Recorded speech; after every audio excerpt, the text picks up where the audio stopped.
Hi, I'm Stephanie Robinson again, and I am going to take you through the next steps that you need to know about if you are going to make an employment tribunal claim yourself without a lawyer. I'm also going to walk you through completing the ET1 Employment Tribunal Submission Claim Form, which is the first formal step you need to take to lodge your claim formally.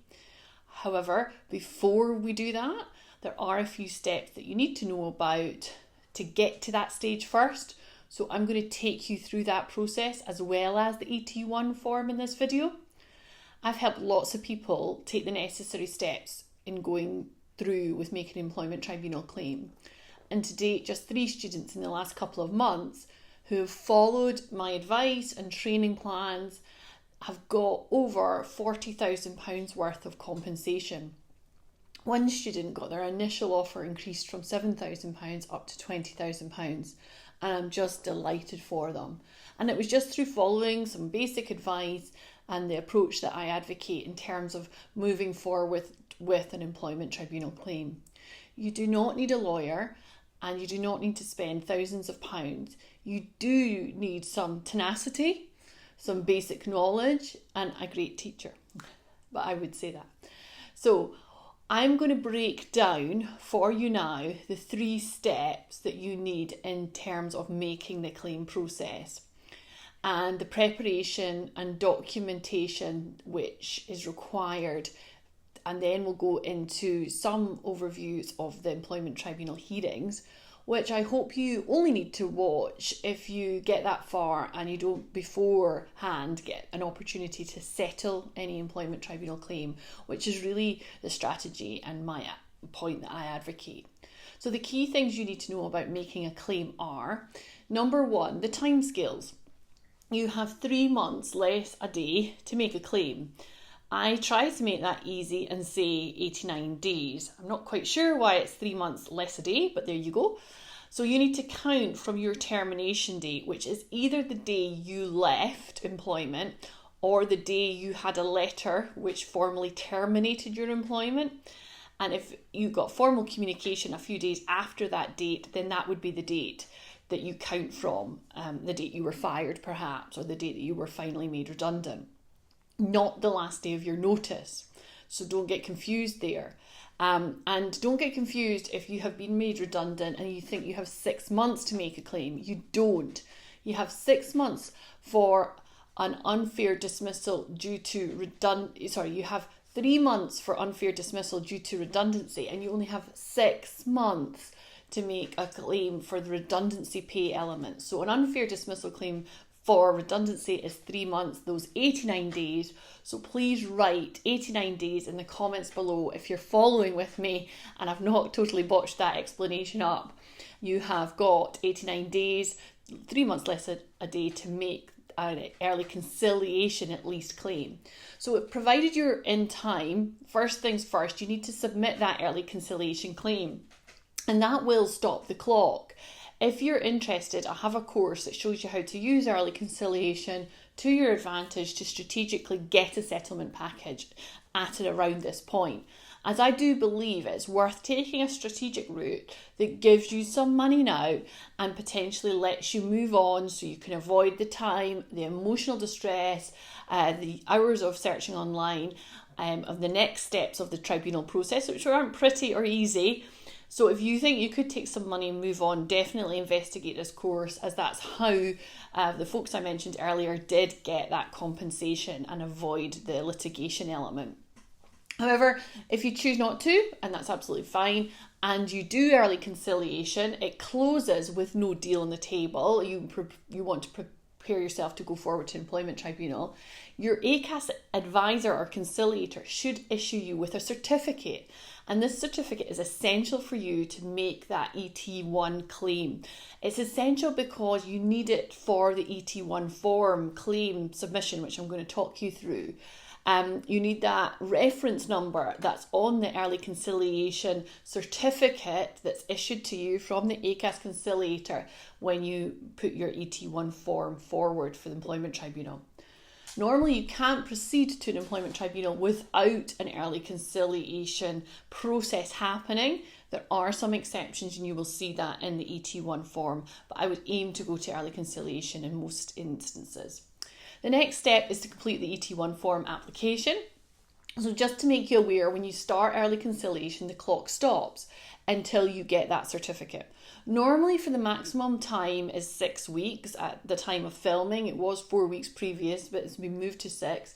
And the clock starts again when you are given that certificate. So you're up against it. So if, for instance, you had 30 days left out of the 89 days when you decided you were going to make a claim and you went to early conciliation application at that point in time, the clock starts ticking down again from around those 30 days to having the next chance to put that ET1 formal application of an employment tribunal form in. So don't miss that chance. The form is pretty simple, but what you're doing for you is the first time of making a formal claim to a legal process. And so I can understand you're totally anxious about this. You're worried about doing it without a lawyer, about missing key parts out. So I'm going to go through the form page by page to put your mind at ease. Briefly, not in every sense of the detail, but I recommend that if you are wanting to follow along, you pause the video now. There's a link below to the Gov website, and you download the form, print it out, and as I talk through it, you can take some notes so that when you go to submit the form online, which is the preferred way of submitting the form, you're not having to go between screens. You've got all the notes there. So let's pause the video. Hello again. So page 1 is fairly straightforward, the information that you know yourself.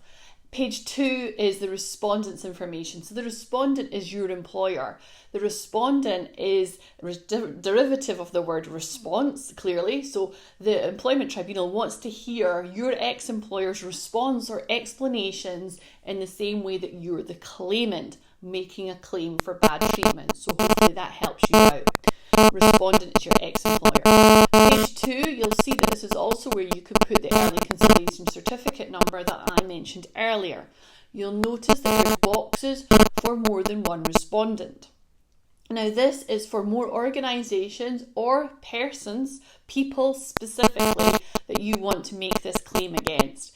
In some cases, respondent 2 might be another or a previous employer of yours. For example, most often this is where you've been made redundant after a TUPE transfer, in which case both the employers have liability for your dismissal.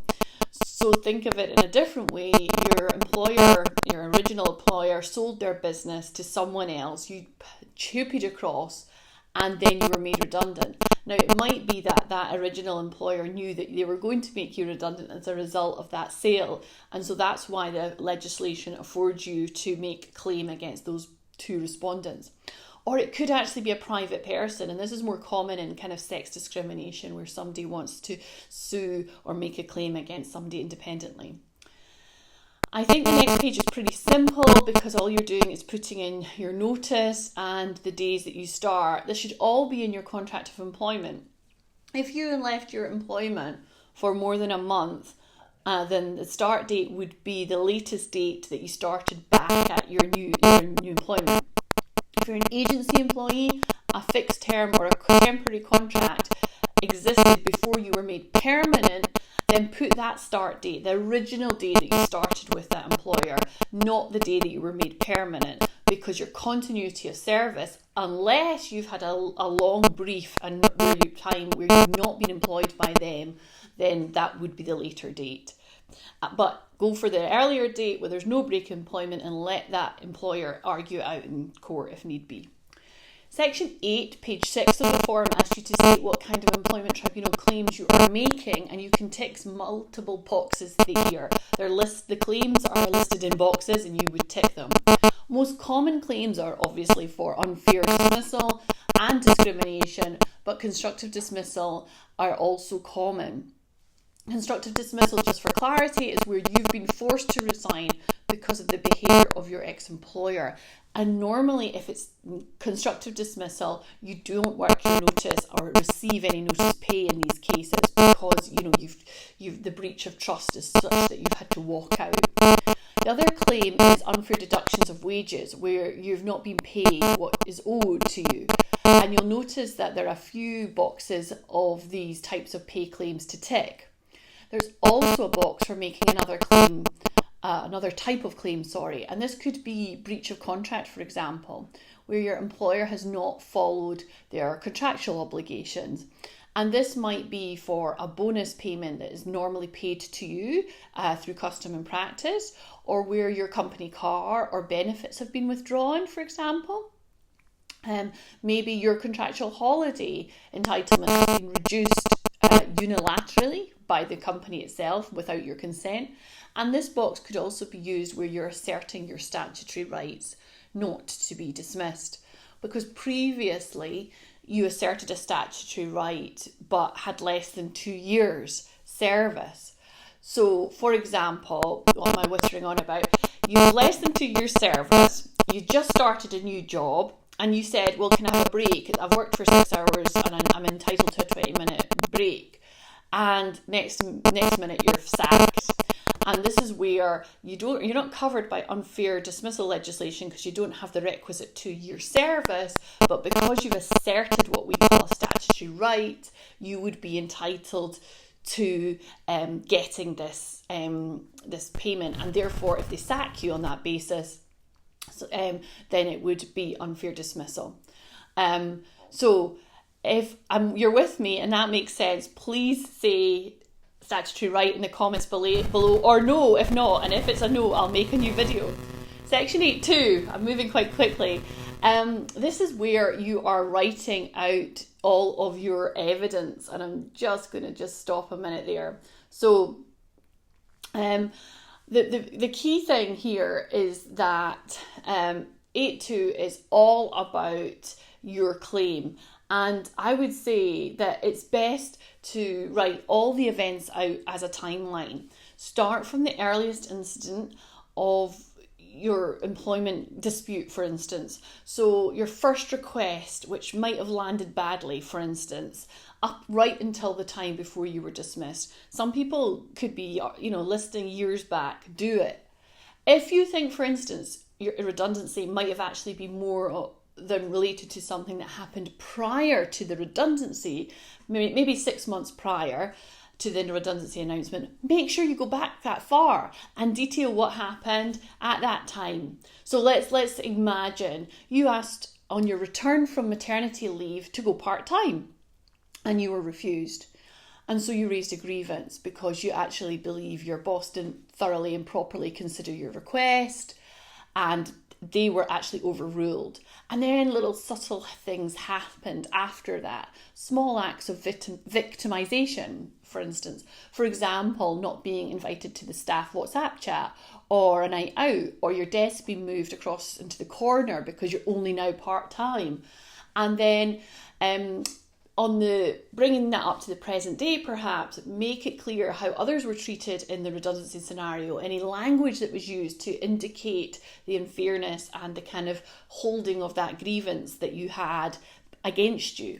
So hopefully what I'm making is clear to make sure that you see the full, that really you need to paint the full picture of all allegations. Don't write a story per se. I don't think that's appropriate. List all the issues dated chronologically in a sequence of events, and that's absolutely sufficient. And don't go into I felt necessarily at this stage. You'll note section 9 is about the compensation that you're seeking. The best thing to do here is to have a rough schedule of loss prepared. I would suggest just the highlights of what the compensation you believe you're entitled to is listed. I have a training exactly on how to write and create your schedule of loss with an Excel spreadsheet that will tot up all your entitlements for you. And this changes over the course of an employment tribunal. So that spreadsheet's really handy to go back and refresh as you move on and interest is applied. And that also, if you want to get a bit of an insight into that, I have a free training insight on the website hrsolver.co.uk, which is part of the Schedule of Loss training. So you can watch that for free, and that will give you an idea of how to value your claim and everything that goes behind it. So Section 10, I wouldn't worry too much about. Section 11 is just if you have a lawyer or somebody helping you, known as your representative. And certainly put somebody that you know's name in, provided they've agreed to help you. The rest of the ET1 form is pretty straightforward. You can submit this ET1 form online or send it by post or email through the preferred method. The preferred method though is the online portal, and you would get an automated email acknowledgement receipt. Make sure you do not submit it at 11:55 on the 89th day. Do it well in advance. So now you've submitted your claim. What next? Well, I promised you a little bit insight to the next process. Be prepared for a long wait. You don't need to be idle. You can start preparing your bundle of documents. You can learn and research your case and any other similar cases. In that schedule of loss training I mentioned, I've got a list of cases and the compensation that was typically received listed by bento bands and discrimination type. So that can help you in terms of figuring out different cases to refer to. And this is kind of research that you want to be doing to get a sense of your reward and the similar cases that you can cite if it comes as far as a tribunal. Because in a tribunal, you need to submit a list of authorities. Authorities are previous cases that you're referring the judge to. So you can start to think about that and your witness statements. But I would first of all start with your schedule of loss. This is a really compelling document and can be used as a bit of a bargaining tool if your employer does seek to get a settlement with you before your hearing. You can send it across to them to say, well, this is the kind of award that I expect to achieve in an employment tribunal. Before we close, I know there's a lot of information, a bit of a pep talk. You need to be resilient in the months that follow your employment tribunal claim submission, your ET1 form going in. You're going to get upset that nothing's coming, but you need to be prepared that it could be months or even years for an employment tribunal to get this far. There could be a couple of pre-hearings. There will be lots of back and forward with your ex-employer's representative, a lawyer, before you get anywhere near compensation in some cases, or even as close as getting to that employment tribunal hearing. So I do recommend you prepare yourself thoroughly for being on the stand and having your witness statements formatted correctly, understanding the key parts of your case, understanding the difference between the types of questions you can ask ask a respondent's witnesses and questions that you can ask yourself or your own witnesses, But I would also seek to find a way to compose yourself, to get some downtime, to find some diversions, because fighting a tribunal can be all-consuming. It can break people. So take up a hobby, make sure you've got somebody to speak to. Do more than scrolling online every day, because it can be exhausting. So now I've taught you the process and the preparation. If you have enjoyed this video, I would really love to know if it's been helpful so I can keep making content for you. So if it's been valuable, first of all, the main thing you can do is to subscribe to the channel. And the next video I'm going to make is all about how, if you've been dismissed and you want to get a new job fast, the tips for the new world where interview is all about being online, but really what to say if you've been dismissed in interview as well. And I'm really hoping this will get you back into the employment market fast, irrespective of any employment tribunal going, or perhaps even give you insight into maybe starting your own business, whether it's online or otherwise. So, sorry for the speed. Hopefully that's been useful. Please put that in the comments below if it has, and all the very best.